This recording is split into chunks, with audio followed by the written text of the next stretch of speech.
BPCL এর 5 minutes time frame. এখানে দেখতে পাচ্ছেন যে ইনসাইড ক্যান্ডেল সেট আপ হয়েছে আর মার্কেটে কিন্তু কোনো দিকেই ক্লোজিং দেয়নি। তো যেহেতু ক্লোজিং দেয়নি আমাদের ট্রেড সেখানে হবে না, কারণ হচ্ছে ভিতরে যখন রয়েছে ইনসাইড ক্যান্ডেল সেট আপে সেখানে কিন্তু কোনো ট্রেড নেওয়া যাবে না।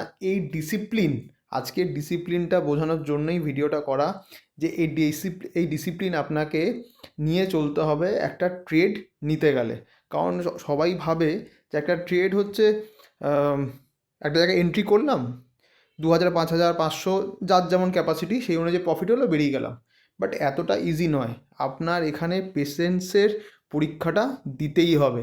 প্রত্যেকটা দিন, এভরি ডে আপনাকে দিতে হবে পেশেন্স কতটা আপনার রয়েছে।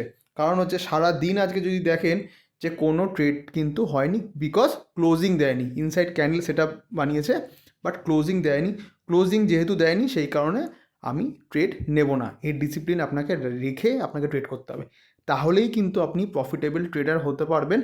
যদি ভাবেন যে যে কোনো দিকে আসছে, একটা অ্যাজামশন করলেন যে মার্কেটের ভিতরে আছে, আমি এখান থেকে পুট নেব বা কল নেব বা আপার সাইডে ট্রেড নেবো বা লোয়ার সাইডে ট্রেড নেবো, যেমন যেটা যে যার যেটা বুঝতে সুবিধা হয় ওয়ার্ড।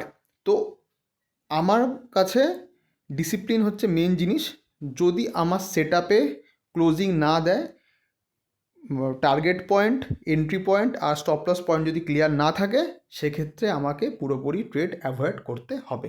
কারণ আমি যখন একটা ট্রেড নেব সেটা দেখে বুঝে সুঝে নেব।